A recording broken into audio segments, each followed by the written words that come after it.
Happy Sunday, and welcome back to Retake the Week. It's finally over. Basically, Rostermania's done. Blast Bounty starts in 2 days. We'll finally have some Counter-Strike to talk about. And man, 2025 will be in full swing. And by the time we think about it again, we really process what's happening, it'll be 2026. And we'll be doing all of this rigmarole, talking about 100 different transfer moves all over. But let's start this off with a little bit of casual chatter, all right? We've got SSR, the small site retake will be the first topic, but let's thank the people who need thanking. Of course, this show was helped a lot by members in order to get started, really, in order to make it worth it, keep us going, and now the show's kind of good, right? Like, Quack, I think you'd agree. It's now doing well. Doing a good job. It started kind of rough. The thumbnails back in the day were, well, garish, to put it politely. I don't know what I the take the blame graphics for guy that. was doing, but yeah.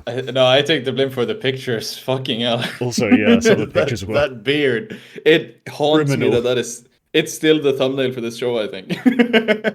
Yeah, you've had some criminal facial hair choices, but yes, thank you to the members. I think we crossed 40 not too long ago, which is insane to me. So thank you so much. Yeah, members get access to interviews, get access to behind the scenes, get access to prospect demos, get the right to vote, buy land, all this other stuff. Yeah, all specially there for the members. Please, if you're a member, also join the Discord. Link your account between Discord and YouTube, and you'll get access to special chat rooms where I actually talk and respond.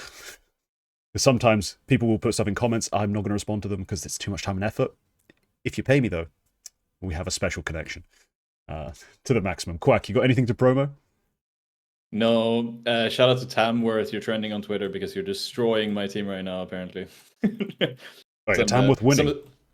No, I think it's 0-0, but some 32-year-old plumber just fucking destroyed our attackers. It's insane. Sorry, it's Counter-Strike, but what the fuck? I was sitting on the train home this morning. The reason we're recording rather extra late. Time. Yeah, and I was listening to people talk, and they're talking about, I might be able to watch Arsenal Man United whilst I do the cooking today. I was like, all right, whatever. And someone goes, what's the Tottenham score? 0-0. Who are they playing? Tamworth. And I was just like, Yeah. the fuck at Tamworth? And how are Spurs not winning? All of these guys are part-time players. The coach is a fucking teacher. Like, he's an extra teacher somewhere. Like a substitute teacher. He's a substitute. Nice. Big up the Staffordshire Massive. All right. Yeah. That's hilarious. It's Spurs. It's Tottenham Hotspur. What can I say? You picked the wrong club. Just pure and proper. I was tricked into this. You should have. If you're gonna pick a shit team, pick a team that's like proper shit. Not one with money and is still shit. That's the real tragedy of this situation. But yeah, let's start with the small site retake. Let's get into it. Quack, do you want to lead off, or do you want me to go first and save yourself for a little later? Yeah. So my small site retake is a public apology to Harumi. I must apologize that it turns out you actually have a little bit of credit in 2025. So the background is that I heard Harumi like 2 days ago. Harumi posted that Nyla was not going to be part of Heroic and that it was going to be Tenier instead. And I laughed and I thought this is another classic Harumi case of reporting something and then the day after being proven wrong. And then Tenier was actually signed and Nilo is on the sub bench. We don't know why, but that's apparently what's going on. And it turns out he was right. And I accidentally mentioned I was going to eat my own shit on stream if it turns out Harumi was actually right. So you can follow me on Twitch, Quacke CS. We'll see if I do it. Just a maybe. Might eat my own shit. Not sure, guys. Tune in. Listeners of the show, I would obviously fake it, but I could probably still get my Twitch banned, and I'm not sure that's worth it because I actually use it sometimes. Yeah, you do have monetization essentially on Twitch. Like, it's not nothing. Yeah, it's not nothing, and it would kind of suck because I like doing casting sometimes. We'll see if I do it, but it turns out I'm actually just going to go through. Normally, what I would do if I was doing something like this is I would go through all of Arumi's tweets and I would say when he was wrong. But this time I'm actually going to go through and tell you when he was right. So he was the first guy to report on BetBoom adding Boomage and Exile, I believe. This has been confirmed today. I think he was the first one to report on Amkel signing, or not today, but this week. Amkel signing the DMS roster. He was about 2 weeks ahead on that one. I'm sure he wasn't the only one who knew it, but he was the first guy I heard it from. Passion UA adding Kvem. We wrote that off as a rumor in the last episode because we thought it's just bullshit. We're not even going to talk about it in Rostermania, so we didn't talk about it. Turns out it's real and it's awesome, so we're going to talk about it later. Monte adding back Ryu and Gizmi. We floated this idea. Kind of a slam dunk, I guess, but he was the guy who said it. Big adding Hyped. He said that. I thought it was bullshit. I thought it was bullshit up until the point Big announced their new offer and it was Hyped. And I'm very disappointed, but that was real. He reported on 9 Pandas adding Alvin Crad. I think that was the day before or something, so it's not super complex reporting, but he was accurate. And then he said the Nilo thing, and he said the Tenier thing. And maybe this guy's real, so my formal apologies to Arumi. I'm not gonna call you as much of a bullshitter in future. And yeah, thank you. The problem I have here is I am still going to refer to everything he says as a Haruma because it just flows so perfectly. Let's be real. Yeah. If it wasn't so easy to say Haruma, I would never say it in the first place. But it does. And I think now all you can do is still call it a Haruma, but just change the implicit meaning in your mind from probably bollocks to probably somewhat real. You can just shift it. Shift the definition. It's still going to be called Harumas, though, because it just works. It just works. Yeah. Nothing we can do about it. But yeah, I haven't been so used to just dismissing, especially when someone pop up in a Discord chat and be like, "Oh, this has been rumored," and I just check, like, who's it from? Is it a Haruma? And at which point, usually I was very comfortable to just ignore it, move on. And to be honest, even with like consistently good leakers, until it's like properly posted on HLTV, they start like adding to it, and like they say, "Oh yes, this has been confirmed to us separately," and I'm like, "All right, cool. I'll start really, really working on this as like an idea." But no, good for him. Sucks to be you. You gotta eat shit on stream. Yeah. No, like, look, you would have been right to do that. You would have been right to do exactly that thing. Like, to like write stuff off, as he says. He reported that ENCE were gonna cut Glaive in September. That was just entirely wrong. What I think he's done is he stopped looking for like the more European international moves, which he doesn't naturally have sources on as much. Like, all of his leaks recently have been from Russia, Ukraine, or Belarus. Yeah, historically CIS has been his thing, right? Like... Yeah. I mean, except for Big, but then he also didn't get Kyubi going there. That was not him. He just said Big, hyped. So I think what he's done is like he's niched in more on the CIS transfers, and that's obviously a better hit rate for him because, well, naturally in the same way, I have more Swedish connections. He's Belarusian. He definitely has more Russian and Ukrainian and Belarusian sources. So yeah, it just makes a lot of sense. Yeah, all good. Good for him. Yeah. I'm not that bothered though. If we didn't have leakers and things just appeared, I also wouldn't be that bothered. I'm gonna be honest, but it is interesting to find out little tidbits from behind the scenes, the little juicy details. But my small site retake is less petty. Oh no, it's more petty actually. Never mind, far more petty. I think Navi's 2024 is getting massively overrated, and it's kind of weird to me because I said this when the fourth. It became clear when Wonderful was listed at 11, there'd be 4 Na'Vi players in the top 16. They had the favourite for IGL of the year, the favourite for Coach of the year. They were going to win Team of the year, but it didn't quite make sense to me. And let's essentially just sum this up. So you have 4 of the top 16. The best IGL, the best coach. You translate that into a 33% win rate at big events. You've won a third of them. Compared to other teams of the year, that's bad. Compared to other teams that have had 4 players in the top 20, there's only been a couple. That's terrible. It's just not a very convincing team of the year, and they're being given the accolades of an era-defining, ultra-dominant, sort of, historic roster, which they just aren't, unfortunately. In 2024, just wasn't that. 6 finals are cool. They still had a pretty average to not quite forgettable, but not particularly impressive final attendance rate relative to other top teams of the year and all that other stuff. So it's just been irking me.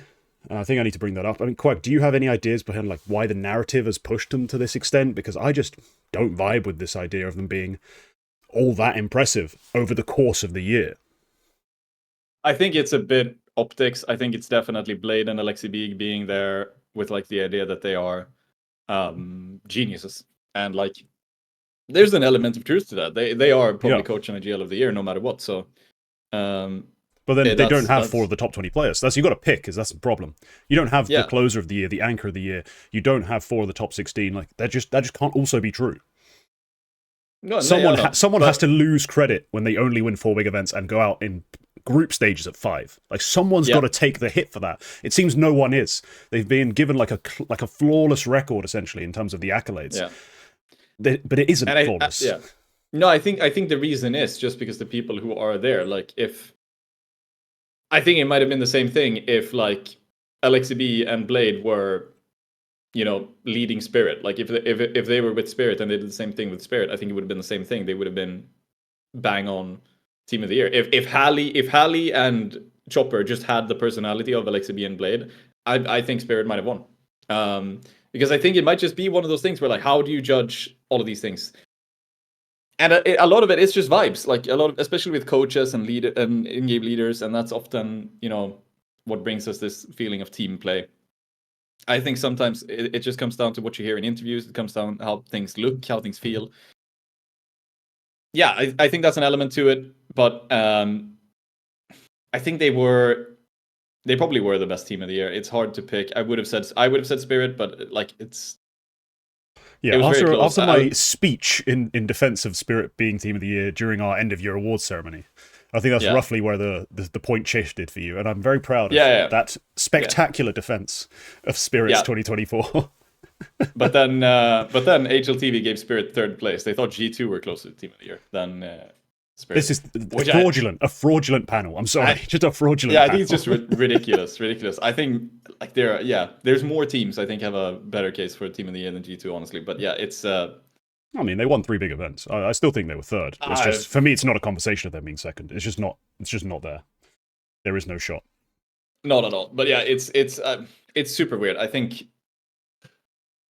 It's super weird. I think it's really weird. I think Navi probably got a bit inflated. It might also be the timing with the fact that they strung it together like at the start of a spring season. It really did feel like in the middle of the fall season. Like it really did feel like they managed to find their Copenhagen form. Like it felt like that. Like it felt like they've come out and they're dominating, when in reality they didn't really have that across the year. So I think an element of recency bias. I think it's a matter of the timing as well, where like you start the season that well, then it feels like you have sustained it. Like you do it in the mid part of the year, it feels like you've done it over the whole year, and then they had the major win in the spring season. And I think maybe that the hindsight has shifted things in a way which maybe it shouldn't have. Because their spring season was an utter failure, aside from the major, which is why it was a fluke. And that's why, like, it's not half the year in reality, it's more like 40% of the year, 40-45, because of the way the year ended up being split. But that was mostly just failure. Like, they missed playoffs at every other event of the spring season. Yeah, exactly. How can that be considered anything but a failed half? Like, that's just half failed. Yeah. I know. I can't really wrap my head around it exactly, but I think there's an element of... I think that's the feeling, like, just the stringing together of it, because Spirit were a bit more sporadic. Like, they won something at the start and end of the spring season, and then they won the major. To close off full, Yeah, and that's about it. So it's they were a bit more up and down, and I think maybe Navi were the only ones out of the 3 candidates who were consistent about it. And maybe that's what takes them over. Consistent for the period where they're consistent. Because remember, across the year, they're not consistent. No, exactly, they aren't. But like, it's more one big block of underperformance and then a big block of overperformance, and maybe that's better than finished off again on underperformance with back-to-back stage exits. Like, come on. But maybe HLTV consider that better than having 3 sporadic blips. 3 wins, nowhere near as many playoff misses. Playoff failures, because we've considered Spirit to be a favorite for a lot of events, but they made top 8s, top 6s, top 4s pretty consistently. And they won 2 events that HLTV considers real in the bet booms, which I don't. I didn't factor those into any of my thinking. HLTV clearly do, because they're on the pages for these players on their end-of-year resume. So there's something that they care about there that they're just overlooking as well, I think. So for me, it's pick one. Like, do you want to give them Team of the Year? Cool. Do you want to give them IGL and Coach of the Year? Cool. Take 2 of those motherfuckers off the top 20. Take 2 of them off. Like, they should not be there. You've overrated them like crazy. Because, Yeah, historically, that's it's not even close. I mean, technically in 2023, FaZe had 4 players on the list, and it would have been undeserved. But then you remember that one of them was only there for one event, and that was Frozen at the end of the year. But he's pictured in a FaZe jersey. Yeah. So that can throw you, because he's actually a mouse player the entire year. So that'd be the only other like extreme fraudulent event beyond the Astralis 5 top 20 players thing. But again, extreme. That was a different time. That was a different time when I do feel like throughout the... It was an extreme outlier in terms of how successful they were. No one's ever been 2018 Astralis successful. Yeah, and I think they only made the list because the lists in that year and prior to that year were very much... I feel like it's a theme when I'm looking at it. It is specifically players who were doing very well individually. Or sorry, never mind. Team players, I mean, where the teams were doing really well. So then Astralis come out and they are so winning that like it just throws the system out. And I feel like there's a shift between 2018 and 19 where like 19 you didn't have this. Like you still had teams winning quite a lot, but nobody had more than I think 3 players on the list. I could still go back and look through the case they made for the Astralis players like Zipex and Glaive and be like, that is actually more convincing than Wonderful at 11. Yeah, Wonderful at 11 is not convincing in any universe. Wonderful at 11 is the biggest piece of dog shit we've had. Like, it makes no sense. It makes 0 sense. You read it. I sort of have to think that, look, okay, full respect to the writers, but I think they do have different writers writing each of these posts, and I wonder if they're also responsible for like figuring out the rationale. Because they're so different between the lists. Like, I'm sure when they made the list, it seemed fully coherent. Like, I'm sure that they were in agreement, like, as a committee, and they felt like this. And that's their judgment, and I respect that. I would rather have a subjective judgment I disagree with than an objective metric which is meaningless.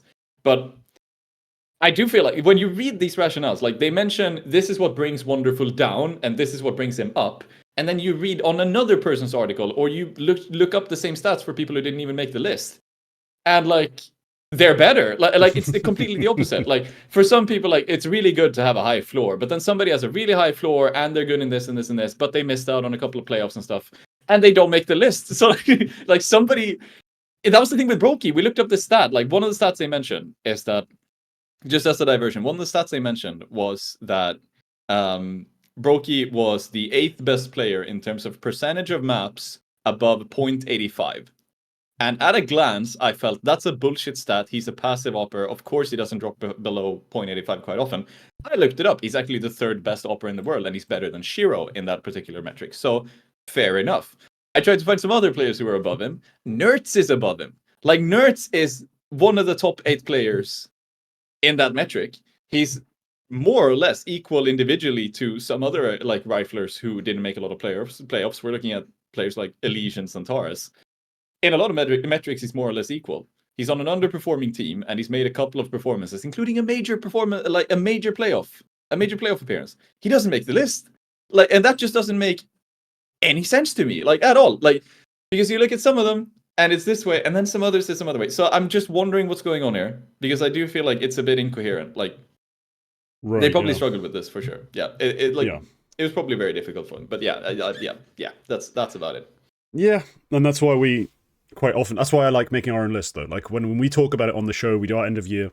One thing I always hated, like, 'cause it kind of feels like sometimes the conversation deviates from who do you think is the best to where do you think HLTV will put them? And I'm just like, don't give me that. Don't give me the prediction. Don't give me like what they would do. What matters to you? And that's why I think our lists end up being, and to a point, fairly different from each other and also from HLTV themselves. But yeah, there's something afoot when it comes to the whole the Navi judgment. I think their grade just doesn't match their year. No, for sure. But that's all right. Up next, we have the tiers. Damn. I almost forgot this was going to happen. I hope it's still ready. Have I even sent you them? No, I haven't even sent you the tiers. All right, great. We're well prepped today, as you can tell. So the tiers, they are going to be essentially projections going into 2025 of how winning I think these teams are going to be. I believe this is the one. Yeah, because last time we skipped them because you had some edits.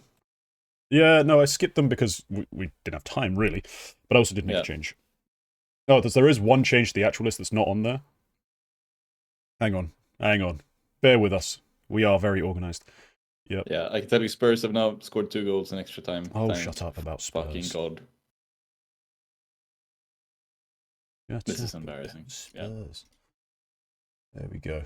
Okay, I've sent you the final version. Because I forgot a team existed when I initially made this. But all right, the King's Tiers. Essentially, who's going to be where next year, and what do I?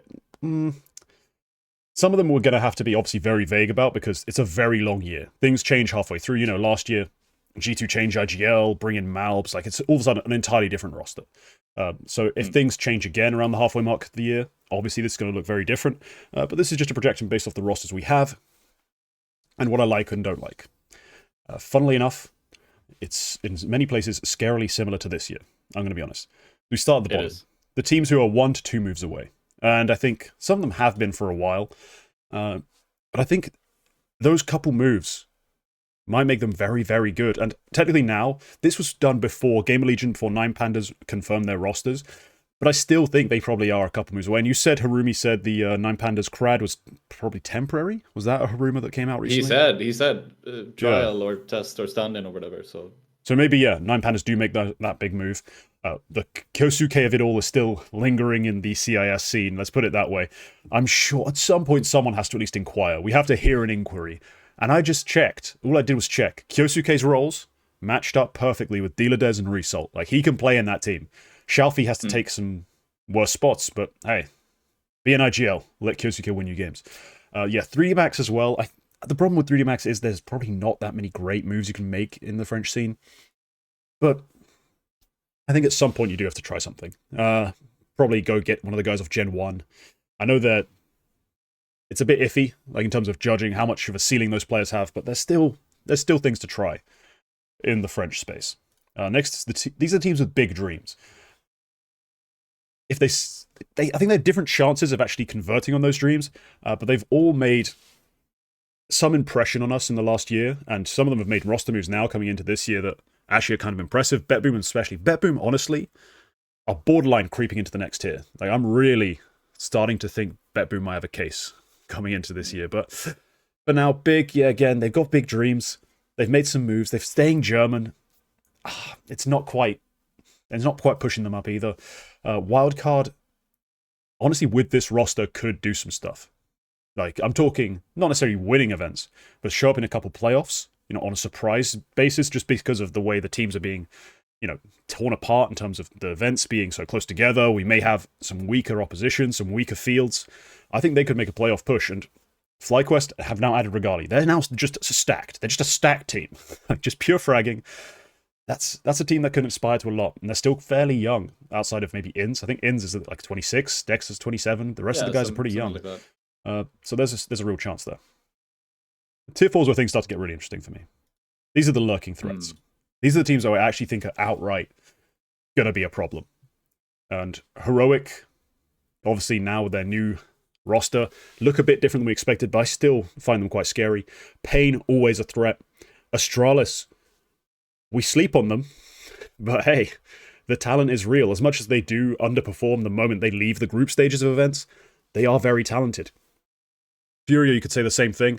They're arguably a lurking threat now and one move away from even bigger things. If they can figure out the right move, get the money together, potentially bring in a better IGL, there's always an option for them to really pop off. So they're very threatening. And for me, the most interesting team of this tier is Virtus.pro. That new roster, the way they could play, the talent involved, it's going to be so fun to watch. I think they're going to be quite scary in the coming year. And if they get rolling, this team has the potential to do a proper like Virtus Plow type effort. Just start running teams over, running them down, shutting them out of bomb sites. They have the rifle firepower to do it. They just got to figure out the chemistry. And then we're balling. Absolutely balling. Are they still down an AWPer? Why am I thinking they don't have an AWPer? Who, Virtus.pro? I see they have. That's it. I don't know why I forgot IC was on the team. And IC's not a terrible player at all, so very interesting team, very, very dangerous. Up next is the playoff war. Some teams are not going to be happy that they're here. But they are. They're stuck here. They've not reached title-winning level, in my eyes, but they're certainly going to be in the playoff. I mean, Eternal Fire Mongols should be delighted to be in the consistent conversation for playoffs. They're not going to be, I don't think, a real threat to win much. Besides the sort of cups that Mongols, Eternal Fire have already basically won. Those sorts of tier 1.5 cups, tier 2 sometimes. An important stepping stone, yeah. It's an important stepping stone, yeah, but I don't think they've yet quite got the cojones, like the experience, all the other things you need to really go win big events. Liquid, I don't trust the roster currently as it's constructed. And Falcons, well, it's good. It's better than it was. Previous to this, they probably would have been in one of the lower 2 tiers. But I don't think Nico is enough to carry a team anymore. Yeah. Like, the man who took Hunter, Nexa, Amanek, and Jax to within a hair's width of winning a major, pretty much by himself, doesn't quite have that same impact anymore. And that's a shame. But he is on a better roster than you'd really have hoped, given all the things they missed on and some of the rumors we heard, like Ujux, Jambo. Like, what are we talking about, Falcons? They did manage to get a core in. They have got the secure, stable ranking.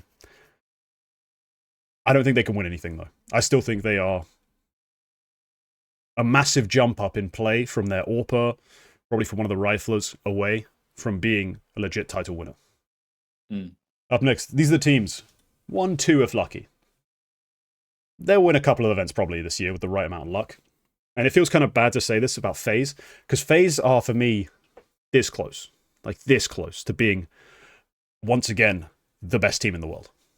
If the top 3 underperform and don't lock it down, just like they did last year, FaZe could actually sneak in a lot of title wins. But if everything works out as it should, these teams, a couple of events. Mouse, yeah, they'll win probably a Pro League.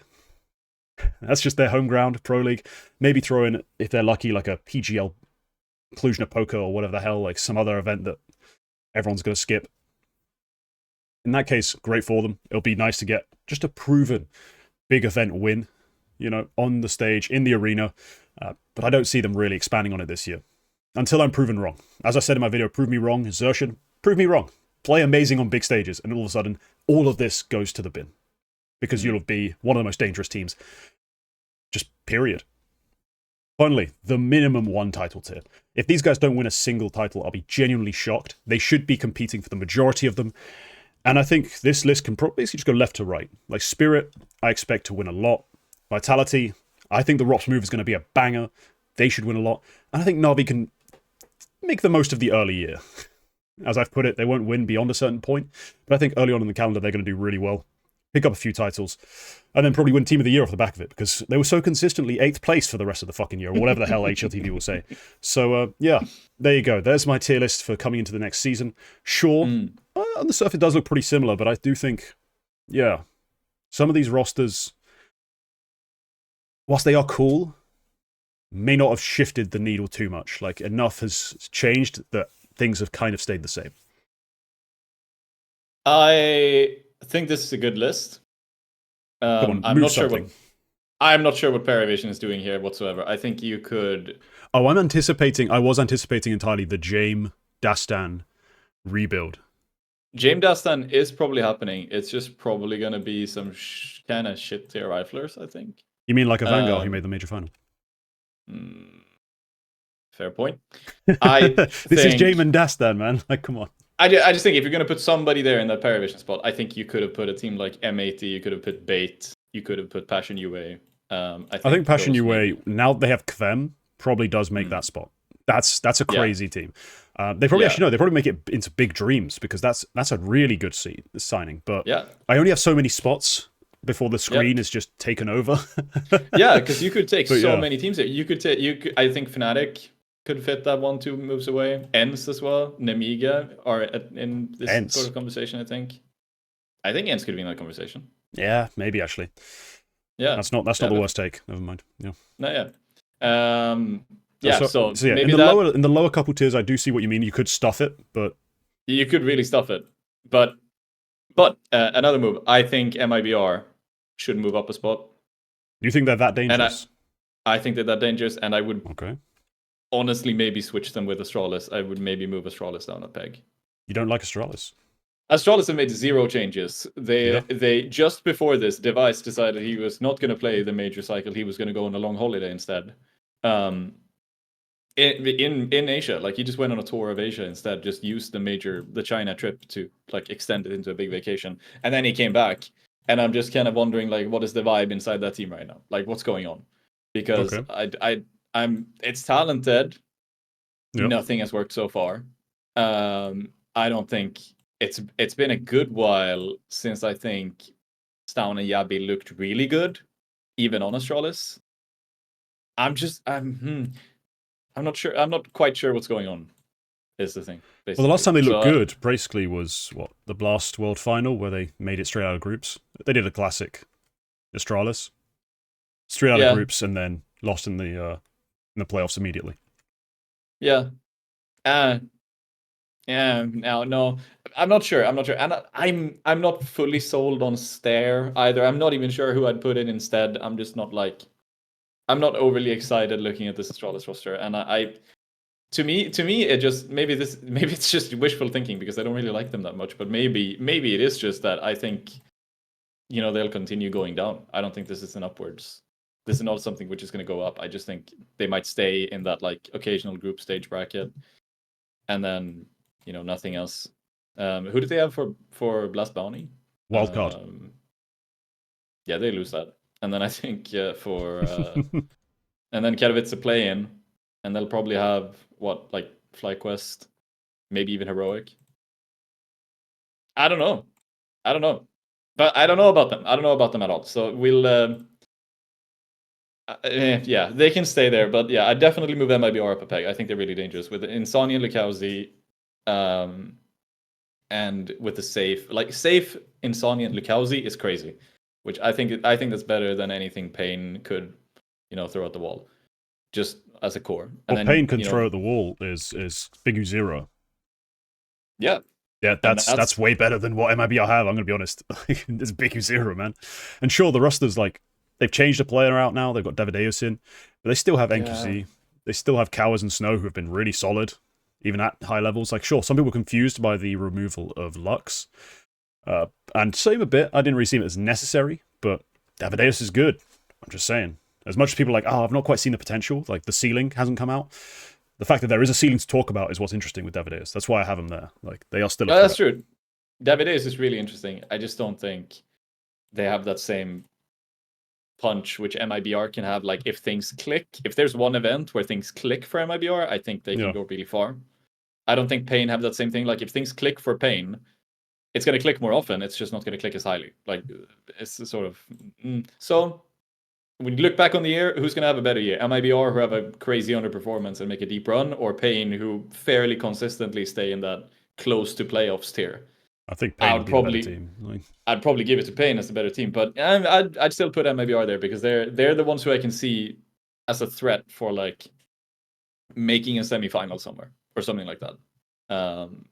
Just off of we might actually have like, I'm just looking at the top 6 teams, and I'm thinking we might have a 2016 level parity like coming in. Yeah. Because 2016, if you look at the big event winners, you have 2 for Fnatic, then SK, then NIP, then SK, then Virtus Pro, then G2, then SK, who are Luminosity prior, so they won 3 events in that year. Then NIP, then NAVI, then Dignitas, then OG, then Cloud9, then NIP, then Astralis. Like, it's so crazy, the number of teams that won big events. It's ridiculous. We actually might have that kind of year coming. Because yeah, I could see the same, because I don't really see, the only ones I can see consistently like being at the top is Spirit. And then I think Vitality, they have no reason not to continue. They're like consistently top 6 kind of level with their playoffs everywhere. Well, they're hoping to kick on and actually be an era-defining team. I mean, again, they have ZywOo in his prime. That's the window. The window's there. And I think they win 2 or 3 events. I'm not sure. The calendar is quite big. Like, we're going to have a lot of overlap as well. So we're going to have a lot where like Spirit are the clear favorites, or Vitality and Navi are obviously the grand final teams. But yeah, I think Mouse have a chance of not locking in 2 of those events. I think the same about G2 and FaZe. Like, I think we could have a sneak win from a Liquid, or maybe even something like Virtus Pro. Like, because there's so many events and there's so much calendar overlap that it's gonna be really fun. Yeah, it'll be fun. It'll be fun. I don't think we're going to see something that ridiculous. I think as soon as any of the top 6 are in attendance, they'll be winning. But yeah. So there's a lot of like pretty substantial changes there though as well though. Like Vitality have a pretty big roster change, which has just happened. G2 as well. They've lost Nico. FaZe have brought in a Liege. There's a lot of like, if those are part of our top 6, that's 3 teams I could easily see like losing a game to somebody which gives them a free grand final spot or something like that. Like just losing a semi-final to Liquid or Eternal Fire, and then they're through and they take a win. Like we'll see. I'm not sure about it. Could be. I'm not sure about it, but hey, it's gonna be interesting. There's gonna be a lot to watch. It's gonna be really fun. Yeah. And a lot to preview. So the double swing will be coming back very soon. Pretty much as soon as we've got Yuumi back in town, that show comes back. Bounty starting in 2 days. Yeah, we won't be doing the main bounty like opening stuff, but we'll be doing the main bounty finals when they actually arrive. But all right, let's get on to the Eternal Shuffle, shall we? Yeah, there's a lot of stuff here. It is quite a long shuffle. I think we're going to keep it relatively short on most of these. I'll just ask you for a grade if I think it's a whatever, like not that big a deal type move in terms of the names involved. But all right, let's kick it off. Eklot cut Krias and Blitz and signed the Elive and Mikey. That's the IGL gone. That's probably their best performing star rifler gone, and they're replacing them with Elive and Mikey. What's your grade on this? It's like a B or a strong C. I'm not sure. I guess Elive is calling, and he's like kind of a veteran kind of guy. They go back to being Czech/Slovakian speaking, and Mikey's fine. I guess OG didn't want him, so this is a neat upgrade for him over Unity. So, we'll see. I wouldn't put this. They made the RMR the last time. I wouldn't put them in that same event for this next major cycle. If we had one. To be honest, I thought it was a bit of a lucky run for them to get that far, but this feels like, honestly, it might be a lateral move entirely, because whilst Blitz was performing as their best player, he was hard set up to be their best player, right? It was the explicit goal of the way they played, and I think they can do that quite comfortably with Mikey. Mikey's shown a really solid level of play when he was in Unity, especially, but even in the games he played with OG, and he wasn't as prioritized, he still looked solid. So they've got a fair amount of talent for the region they're from. You know, they've got Forzy, Detour. They now add Mikey. They're back in their first language. I think this team's actually probably about as good as it was before. So I think your B, your initial B was where I liked the sound of it. I was like, yeah, that probably makes sense. MAT have temporarily, although it's going to be a long temporary, added Keto in the place of Rek, who has broken his leg and can't fly without a doctor's note, which is going to be really awkward to get in every country he has to fly through. So he's essentially Is that out. Actually the reason? Yeah, that's what they said.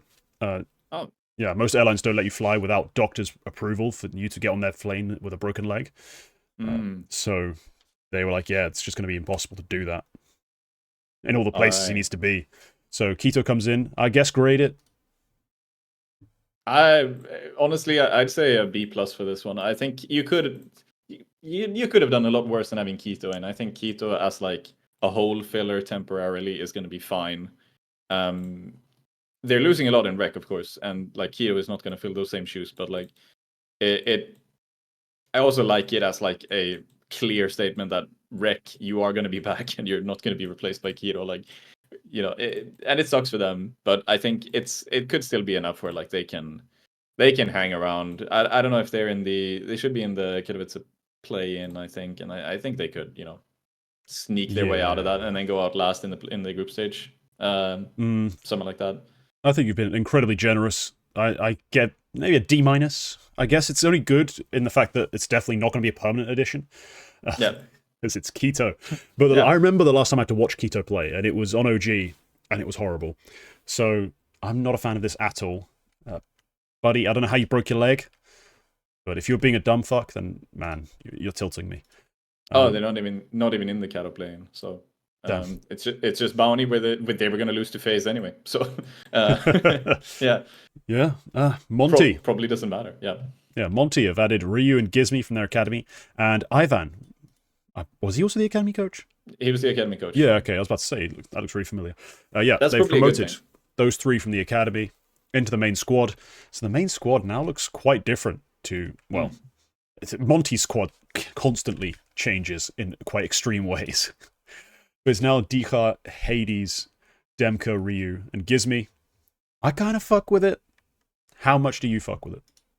I think it's fine. Gizmi's taking over IGL, and I like that they've also put in Ivan in that case, since he's apparently been doing it. Like, that's the pairing which has been doing it in the academy. So if they've seen Wait, good enough Gizmi's been stuff, calling? apparently, yeah. Oh crap! So I actually so had no idea. Hades is off calling. They're back to speaking English. That's about it. Huh. Like, Ryu's really talented. Gizmi is fine. I think Ryu is the better player out of the two. Ryu's by far the better player, but Gizmi's a solid little fragger, especially if he's been calling this entire time as well. I honestly thought it was Lean or FNL or someone else, just anyone else on the team. No. Okay, cool. Yeah, so it's pretty good. It's not the first time they're in here, and they didn't do too hot the last time they were on the main team. No, but that was a mess. I'm gonna be honest. It was a mess, and it was more or less. I don't think it was temporary, like in terms of what they wanted. I think they wanted it to be permanent, but it was effectively filling the whole of SDY and Bro leaving. So more of a short notice kind of thing. Monty are pretty firmly out of the conversation that they were in about 12 months ago, which is when they were maybe a team which could hang at some tier 1 events. Yeah, they're like kind of basically like 12th to 15th sort of thing, and like you'd give some teams a good game. But yeah, they are far from that level now in terms of theoretically how well the team will play. I think they could be a lot better than we expect, though. Yeah, we'll see what they do, but it's a nice start to something new anyway. Yeah, grade it. I like I think it's also a B plus, maybe an A minus. Yeah, I think pushing into the A's is fair because of the it's just a good, solid economy decision, you know?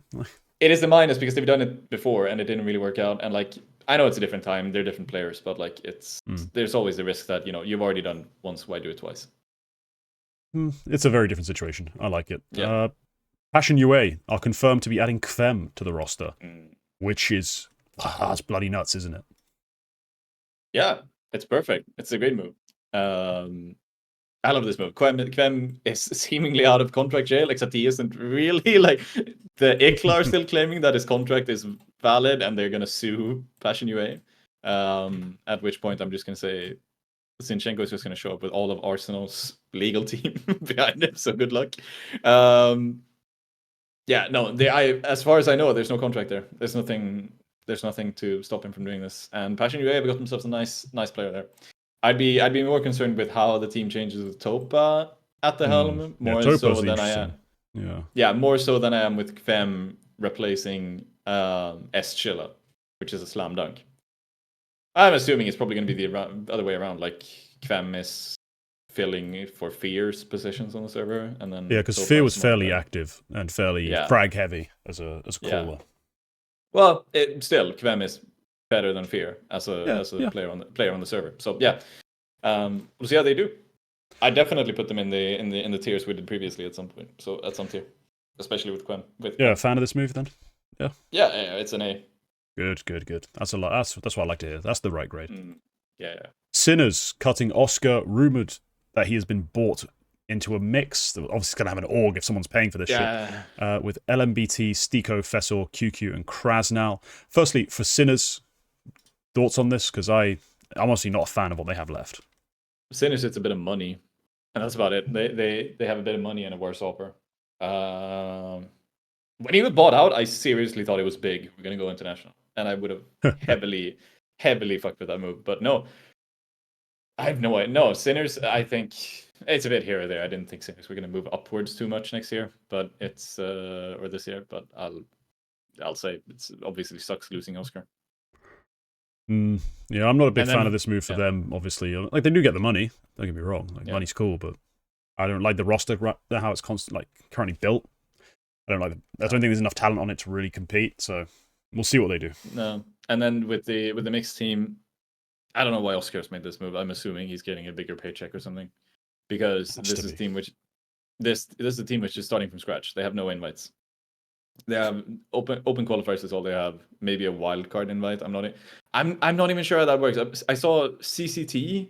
They use NIP as a wild card invite, and I'm not sure how wild card invites work in tier 2. Because NIP do not qualify for a tier 1 wildcard invite, but maybe it's different if it's a tier 2 wildcard invite. Anybody who knows, put it in the comments. But Yeah. this is weird. Yeah, it's a core which doesn't have a ranking. I like LMBT, and I think QQ, if I put it this way, it's about time he did something, and this is a nice bunch of players to do something with them. I'm not sure he can. I think Fesso and Krasnal have a ceiling. I don't know if Stiko has a future in upper level play. I don't know. I feel like this is a CCT playoff, like top 16 can roster, and not much more. Yeah, I'm not a big fan. Not a big fan of the roster that he's joining. For Oscar, this move feels purely financial.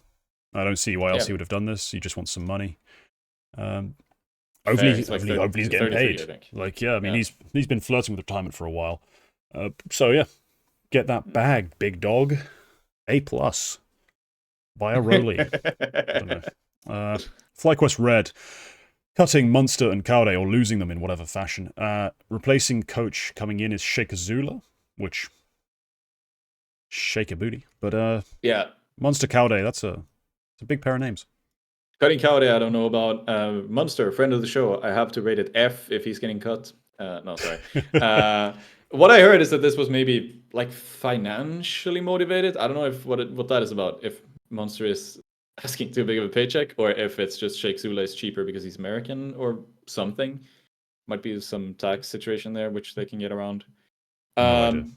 No idea, but Munster's out and Sheikh Zula is in. I like Sheikh Zula's edition. I think Sheikh Zula is good in that sort of role, and it's nice that he's taking a coach role. He's very well regarded in North America. And if he's the next guy to do like the move where you apply your skills in the Impact League and then move onwards elsewhere with your career, add that to your resume, that's really good. Maybe this is a perfect move. So yeah, we'll see. I'll put it at a B-, I guess. Yeah, he's a good get for coach for a women's team. That's pretty cool. In a time that's going to be pretty like rough for the women's scene, we're about to get into some of that. Yeah, that's a pretty nice addition, I think, for them. So cool. Yeah. Kaude's loss, I think, should be missed, but hey, it opens up the chance for Team France. It opens up the door. The Team France move can happen, man. Impact qualifiers are happening soon, and there's going to be a lot of mixed teams. There's going to be a lot of mixed teams. This one, not mixed at all. French, top to bottom. That Team France team. Yeah, I mean, would bang. Pointless, yeah. So bring it in. Absolutely bring that in. Up next, as we said, bad news in the women's scene. NAVI Javelins have been dropped. Essentially, the team, the org, NAVI, have stopped supporting their women's roster after years of second places and actually playing some pretty good CS. If you watch the demos, like NAVI Javelins oftentimes played really well constructed rounds of CS, but never got over the hurdle. Even at times where behind the scenes the chatter was they are the best team, they just choke when they face the Imperial FE group, formerly Pigeons, formerly Enigma Galaxy. Yeah, they just never got over the hump in the big events against them. Yeah. And now they've been dropped because it doesn't seem financially really viable to run a women's team. I understand it entirely. Viewers aren't growing means money ain't growing. No one else is coming in to save them, so kind of stuck. And the reported stuff about, the rumored stuff about like ESL.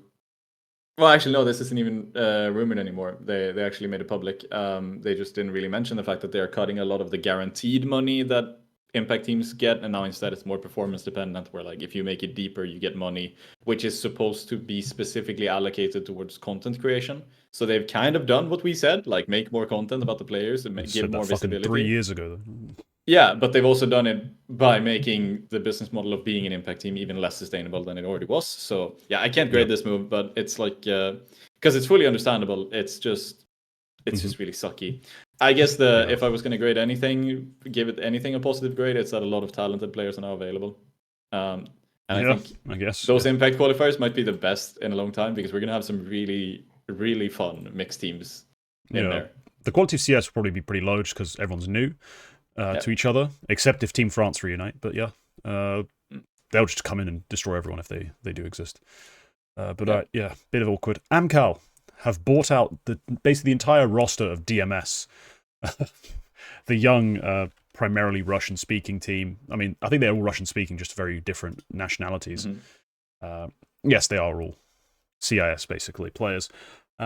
Interesting, this move, to me, because whilst that's cool, that roster, you didn't have to bench Nota. I'm just putting it out there. I prefer Nota to AW. I prefer Nota to any of their riflers, but I think AW is probably the best comp. I don't get that part of the move. If I'm buying that roster, I'm keeping Nota. It's very weird, especially considering how much they were rumored to have paid for Nota. Yep. Because that was rumored to be a ridiculous amount, like $1 million or some shit. Yeah. Weird move. But I like DMS have been going upwards for a bit, so it's not terrible. They've gotten themselves a pretty good roster. Yeah. Just super weird not having Nota. C- for the sake of that. Yeah, like I love the part where they add all these players. Like I think Molodoy should have been one of the AWPers considered for the big CIS or Russian-speaking teams. He's been actually outstanding recently and really good on a rifle, solid. Just in every way you need a proper AWPer to be solid in. Right now, he can do it. So I was confused as to why he wasn't getting picked up. Then the entire team goes to Amcal. It's just a bit. Yeah, it's a bit odd. I don't love it. I don't hate it that much.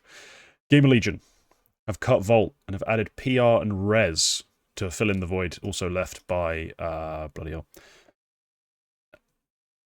Flamus. I was kept trying to say Flamus. I kept almost saying Andu. But yes. Yeah. So yeah, Gamer Legion. Bit of a rebuild. You're the guy who doesn't hate Res here. What do you think of this? Res is going to be a lot better. I think it's just what happens when you leave NIP. I would have preferred if they cut Towson over Volt, honestly. Yeah, the reported logic is they needed someone aggressive and in playing Volt spots, essentially. Like someone who's more naturally aggressive to play Volt spots, specifically Volt spots. So that's why the move gets made this way, rather than, as you said, Towson being cut or whoever else. Yeah. Otherwise, I like it. PR is obviously very talented, and Rez, as much as he's been worse than, as much as he hasn't been particularly good for the past 7-8 years. Yeah. I think most people can agree that he should have been better. Like he has the skill set to be there. He has the skill set to be at least a marginal amount better, and he's stepping down to a lower tier competition. This is definitely I definitely expect Rez to be good here, and I don't think anybody doesn't expect Rez to be good here. It just feels very natural. Like, do you think Rez is going to be worse? Do you think Gamer Legion are going to be worse with this roster because of Rez? No, because PR's here. Oh, okay. Come on, don't ask me to not be biased. But no, obviously he should be doing a lot better. And we've seen his peak whilst on NIP. Yeah. Sure, it was years ago. But we've seen him peak at a pretty high level whilst playing for NIP. Yeah. It's just, man, could have been cut years ago. But anyway, MIBR have returned to having Bit as their coach. Give it a grade and move on, because this basically is just a reversion of like an 8-month trial coach. I have no grade. Cool. I'm gonna give it a big B, just like Bit.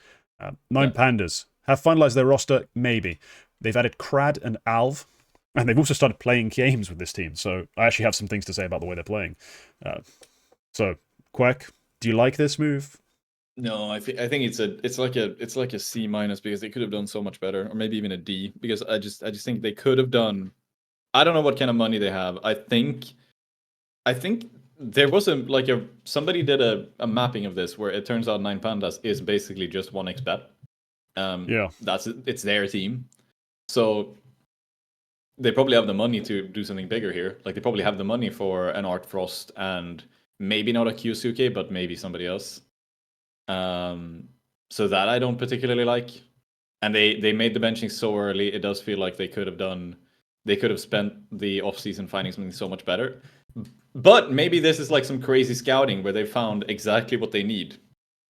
But it feels super weird because Crad, Harumi said Crad was there on a stand-in, like as a stand-in, which is super weird when you've had, a month and a half, 2 months of no play, and you end up with a stand-in instead of a signing. I feel like you've failed in the off-season at that point. Because surely you could have found something you wanted. But yeah. Alv, he's never really done stuff against particularly good opposition, as far as I've seen. It's No, only not ever really. been it's only ever been like around 100 ranked marked teams. Yeah, he's been playing on new balls. To be fair, no, Yeah, I no, recognize new balls. Most people yeah, will have never watched a single second of new balls Counter Strike. no. Why would they? Yeah, they don't play very high level stuff. I mean, the one event they really have on. Oh, there's two events. I didn't realize one was an open qualifier though, so I don't count it. It's only one map. But the Winline Insight Season 6, that's the event people will know them from as a group. If you've ever watched them, and at that event, it's basically the Alv show. He goes absolutely bananas for them, and it gets them a couple decent wins. Apogi, Arc Red. They're not huge names, but if you're completely nobody, those are significant. So I do think this is on the AWP front, a cool pickup. Because as much as I like to say, they should just pick next guy up, best guy available, the gap between like Alv and Tried and Molodoy and Art Frost potentially is a step above, but assuming he's available, right? We're still making assumptions on that front. He's probably gonna be, because James is gonna be in. Probably. Yeah, Potentially. that's crazy. Maybe. We don't know. And Yeah, maybe no, they just wanted yeah. to lock it in before then, so they went with someone else. So I don't think it's that bad of an addition. I don't like Crad that much, just based on his Amkel play, which has been awful, honestly. Yeah. But hey, they're trying something there. If he is temporary, good. I'll be curious to see who they bring in. To say, like, it is also, they are in the Blast Bounty event, and they might have wanted to lock something down for They that might point, have had so to. they could. Yeah. Yeah, they might have wanted to, like, let's just get Crad in, and then we can, in the meanwhile, we can negotiate, a load with Kyusuke or whatever they're gonna do. Which I still think would be cool. But we don't know it's happening. Cool. So would be really cool. They are, Spirit are a bet boom team. They're not a 1xBet team. So probably won't be too nice to play with. Yep. Complexity, G2, Liquid, Vitality, BetBoom, and FaZe have confirmed their rumored rosters. We all saw it coming because it was told to us quite a while in advance. And we've all shared our opinions basically on this stuff. It's all been confirmed. We can just take that off and move on, I think. Yeah, it's more or less last week. It's just, it happened this week, Yeah. Heroic have... Our opinions are in last week's episode, sorry. Yes, also, yes. Heroic have also technically finalized, but they have made... Well, there's something different about what has been finalized. So some Pius, Tnir, Linus, Xfloud, and Youngster have ended up being on the roster. Tnir being the weird addition here. Nilo has joined Heroic, but he's a sub. And Madden has joined as a sub, which... That's the most confusing part for me, honestly. Because that came out of nowhere to me. Just seeing Madden listed, I was like, what's the idea here? Like, there's no way we're going to sit around with Madden on the bench just for the sake of it. Like, what's the point? So, Quacke... How much Tnir have you watched? Not a lot, but you've said he's really good. I think he's fucking good. Yeah. No, okay, so this is a super weird roster. I think Madden is going to play Blast Bounty. I think that's why he's there. And I don't know why. I'm assuming it's roster lock. But we have no idea what's going on here. Maybe Nilo's coming in later. Maybe he's not coming in at all. Maybe it was just a roster lock thing and something is weird. Maybe Tnir is another temporary thing for whatever reason. We have no idea. But it looks weird, especially considering how locked in everything was with, the 5 that we were going to have in. Yeah, that seemed super sure, didn't it? Yeah, she put out a report when all of the contracts were signed. Like, the contracts were signed and everything, and then there's 2 more players here who weren't supposed to be here. So I'm not sure what's going on, but I hopefully we get to find out in a couple of days' time. But yeah, if it ends up being that Tnir is part of the main roster, I do think that's still a very good addition. I think Tnir is, as you've said, he's very talented, and he does have the stats to back it up. He's been around for a while. Like, this is a guy I've seen him pop up on various games in like the tier 2 space for a couple of years now. Oh yeah, he's played on so many smaller, lesser known. Like, he played on Trasco, he played on Nemiga, he played on Webster's, played on Fours. He was on Gun 5 just now. Like, he's played on a very long list of just CIS kind of teams. But no, he's one of those players, not an ultra aggressive star in like the modern style of the star rifler, but he is trading, closing, off the shoulder, like, set me up and I'm going to lock it all down. Like, I'm going to hit the trade shots. I'm going to be very steady, consistent. Maybe not the most ballistically explosive of fucking flickers, but he does have plenty of that in reserve. So Yeah, really good addition. Honestly, especially if you're talking about what Nilo was meant to be on this team, I don't think he plays with quite the same like mental awareness that Nilo seems to have. Like I really like Nilo's just like fucking read of the game and understanding of how to play. But Tanir's just probably a little bit more explosive, a little more fragging focused than positioning focused. But just a really good player as well. There's one thing about Tanir, which is a little bit of a question mark to me, and that is that supposedly when Smooya had that weird thing when he played for Forza in an ESL Pro League, you remember? Yeah. And he yeah. And he did the thing, yeah. The one player who refused to communicate in English during the entire event was Tanir. And now he's here. He outright refused. Everybody else in that Forza team spoke English to the degree they could, I suppose. Tanir refused to speak English to Smooya at all. Okay. So he seems like a dick, but I love it. That's what I read on Twitter at some point. And now he's here with Heroic. Speaking English. That's just I'm assuming. Yeah. Just really weird. Okay, that might be a funny detail that might cause some problems at some point, but yeah. Okay, cool. Okay, next is a big one. This really hits home. This is an absolute F for the people who did this. All of the Twinners, I don't think they had much choice in the matter. Fisher College have cut Why Not? Like, what the hell? Are you trying to lose games? I think they're trying to lose games. No, okay, so yeah. Another friend of the show, Tony, Why Not Vitale, he has graduated college. Yeah, he's graduated. That's what's happened, yeah. They've not actually cut him, but yeah. Yeah, we wanted to use this as an opportunity to congratulate him and also to shout him out because he is actively, like, he is a caster. He is somebody who's been on a bunch of desks, especially in local NA, and we just wanted to advertise him. So, yeah. Awesome, hire this guy. He's really good. He's really good at what he does. All of his broadcasts are really nice. I've done a podcast with him.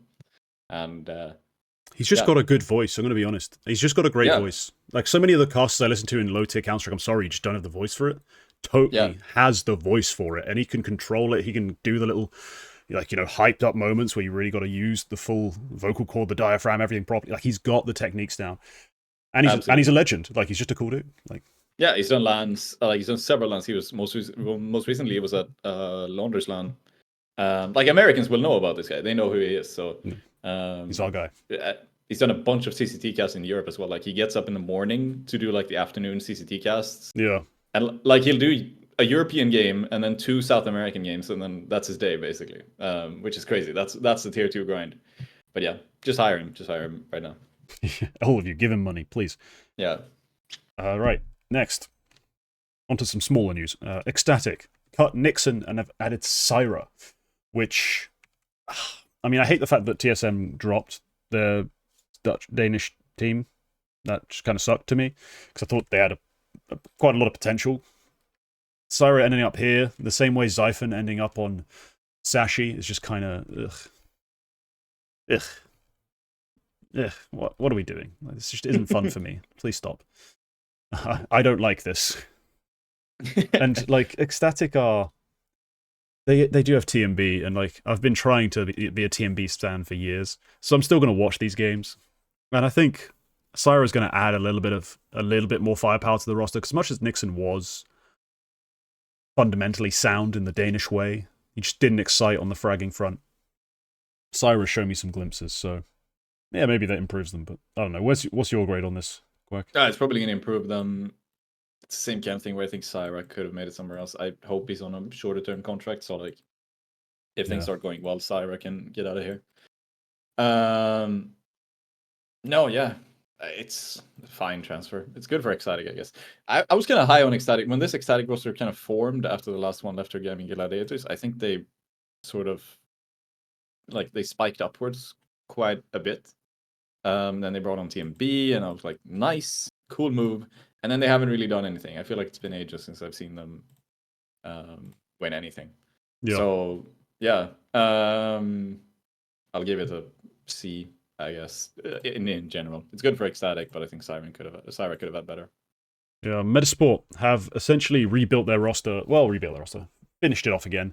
After Nilo's departure, they have cut Shine and replaced him with Hampus and brought in Isaac. For me, this is a clear move towards Plopsky, Adam B, win us games. Like, those two are our stars now, outright. Yep. No doubt about it. And the vacant Nilo spot will be filled with a more traditional support. And they're going to try and make those other guys shine. Hampus also going to do a lot of the stuff Nilo used to do in terms of probing, making reads and plays. Might be more aggressive as well, but still. It's an interesting rebuild. What do you take on it? Like, I'm not a big Hampus guy. What's your read on him right now? I love Hampus. I think Hampus is great, and I think this is a great landing spot for him. I just hope it keeps working. He spoke very highly of Plopsky in the past. I know he loves to play with Plopsky. And like all of these guys are mates, like Isak and Hampus and Plopsky, they're sort of the same-ish generation of players like coming up, so they know each other really well. Adam B is a big talent. There's some people who think that he is the bigger talent out of him and Nilo. The weakest link on, I'm saying some people, and there's the weakest link on this team at this point is Lumen, who hasn't really impressed to the degree that he was supposed to. Yeah. Like, because he was a very good kind of guy who went on Lil Mix, as you are on Lil Mix, you kind of just hop in for a game. And, you have minimal amount of practice, but you just hop in for a game and you play someone, and Lumen was kind of destroying them.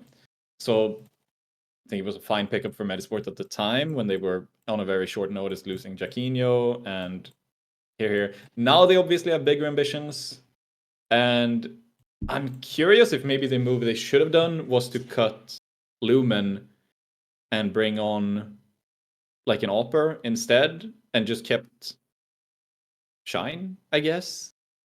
I don't know. Hampus is the big upgrade here, obviously. Like, I don't know. At the same time, I don't really know what they should have done, but something they've done. They did a good job, I think. I think Isak. Would you rather have had Maxter on this team instead of Isak? If I'm signing Hampus, no. Because I need that rifler to get the fuck out of the way of Hampus. Because if I have Hampus on my team again, it's to play Hampus Counter-Strike. I've said this before, I'll say it again. Like, there's no point signing him if I want to play Classic CS. No. Yeah. I've got to play with Hampus, prioritized, allowed to make his plays, allowed to have his space, make his reads, do what he does. And it can work. So allow him to do it. I'm just not that hot on him anymore. Yeah, no, fair. I don't think there was anyone saying that Isak was even a possibility. Everybody was saying that, they're probably getting Rez, they're probably getting Maxter, they're probably getting, maybe even getting Joe Cab. I don't think anybody was even floating the idea of Isak coming here, but he's here now. And I like that idea of the role rebalance. They probably thought about it quite a bit. They're also going to be a Blast Bounty through the IESF World Cup where they played. They got enough ranking points to be the ones to receive the spot from when Mongols pulled out of the event. So they're going to be a Blast Bounty. We're going to see them against. They picked Vitality because I think they were probably the last team to pick outright. So yeah, Vitality was the team left over for them. Look, they can win that. Right? Like Vitality with early, like the first game of the season jitters. I'm here for that. And Hampus. Vitality Motorsport, Jesus. Hampus versus Zaiwu once again, because I feel like it was a time where we were seeing NIP versus Vitality quite goddamn frequently. So let's see what happens. Yeah, should be interesting. Should be spicy. Yep. Yeah, let's move on though before we get swamped by too much Swedishness. Nexus have added sound. Well, he's returned. I don't really care about this, so give me a grade and I'll move on to the bigger move. I'll give it a. He was out for the Quaker whatever guy. I'll give it a B+. Good signing. Sad for sound. I think 9 was a better place for him to be. Yeah, probably. Fnatic have replaced Nork with Bermilov. Fear has joined as the IGL. And they've added Castle as their coach. An interesting new look for Fnatic. I'm not convinced by the Bermilov part, but I like Fear. I like the Fear edition. Where do you sit on? Especially, I'm curious about your read on Bermilov. What's your take on that guy? Because he was on Malzahn XT, and he wasn't terrible. I just didn't think he was that good relative to what I've seen from Malzahn XT before. Yeah, I think a lot of people basically thought that he was the worst part of that Mouse NXT roster. But I think Mouse, he wasn't able to be kept on for this new roster So he would have been replaced by, was it Jorko who's opening? I don't know who's opening in the current team. It's probably Jorko or Click, I think, and he would have been replaced by one of them. And I think based on what Mouse said about that move, I think they didn't want to. They just couldn't because like they want to be able to work with him in person, and that's really difficult when he's in Ukraine as a 17-year-old. Apparently, Fnatic have managed it, I assume. But whatever the case may be, he has been sold more or less, and I think he showed some good stuff, particularly before Mouse NXT when he was on Laser Cats. That's when he dropped like a 121 against half decent European opposition and against other Ukrainian teams. Navi Junior absolutely stomping them in 2023. But you know, we'll basically see what happens. I don't know. I think with Afro, I think Tony put this really well, and it's a deviation from what Fnatic have done before with their uppers. And Tony said that they're sort of gambling on a young talent who has shown some stuff, but not like the best, rather than going for, as he put it, what you see is what you get uppers. Like Nok and Afro were supposed to be, they come in and they drop a 110, and then that's good. They didn't. So they've deviated from that, and they've gone for someone a bit more gambly. Yeah, bit of a risk, but yeah, I mean, worth taking a risk on youth in my eyes. I'm just not too sold on him. I like Fear though, especially coming in to replace Body after some really underwhelming Counter-Strike being played. They still have a lot of talent on this roster. I think they could be dangerous. They could be dangerous. Hell yeah. Finally, a move that you don't seem overly thrilled by, at least half of it. Big have signed QB and Hyped to finish their still German-speaking roster. I hope somebody at Big is the Retake the Week watcher, because then they would have seen last week when I said, when we were talking about cutting Rigon and Searson, and I said, well, this is a good move if you go international, but if you're just going to add back Hyped, then fuck off. That's what I said, quote verbatim. And they did. They stayed German speaking. I like the QB move. I think QB for Rigon is really good. QB is one of those guys who was really highly rated before he went to Fnatic, and then he kind of looked like shit. He was playing the worst spots, and now he's kind of been gone as he's been on the bench. It's super weird. He joined on like a trial, and then he was there for, I don't think he was there for more than a couple of months. Yeah, he was literally there. Oh no, sorry. Yeah, he was there for 6 months, and then he was benched up until now from May. So I assume he got to sign a contract and then got benched shortly afterwards. I mean, I don't know what's going on with him there, but he's been gone for a while, and I think this could be a nice way for him to get back into the swing of things, because he was good when he was on Sangal and even before then on various different teams. So yeah, I don't know. See what he does. Yeah, it doesn't seem QB for me seems a bit passive for my liking in terms of who's replacing and how I want them to play, but it's as good as it gets when you stick in German speaking right now. Aside from like maybe having acquired Sin and Slacks, I don't think they could have done much different. No, for sure not. Like, there's nothing else they could have done to stay German speaking. There's not even a big academy to promote from at this point. I think they dropped that team a while ago. Hype is like the last player they had left from that era of Counter-Strike when there was a big academy. And yeah, I don't think he showed good. He didn't. He was here once before and he was bad, and then he was replaced by Searson, and then he's been on alternate attacks now until they disbanded, and he put up a 108. It's not particularly hot, and that's when playing with players who aren't particularly good either, like playing against opponents who aren't particularly good. Like, they had an advanced run in December and November, which ended, what were they, like top 8, top 6, something like that. That's fine, but that's not exactly the offer that I want to have if I'm going into Katowice. So no, I don't like this move. Fair enough. Not too enamored with it, but they're back to German speaking. Good for them. They're where they want to be. That's essentially the conclusion we can draw. Yeah. Finally, it's back. The closer. The clutch. The thing that creates graphics. It's Prospect of the Week. I'll let you take the lead because I like your pick, and it's a very classic you pick.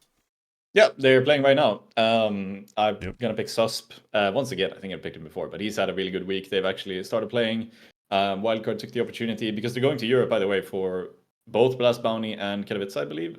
They've taken the opportunity to do some more European play, and they are in the, what is it, the Frost and Fire something or other. Yeah, the Frost and Fire Cup final. Yeah. Frost and Fire. Yeah, they're in the final right now against Nine Pandas, and it's a nice little, $20,000 if they win. I think they won the first map.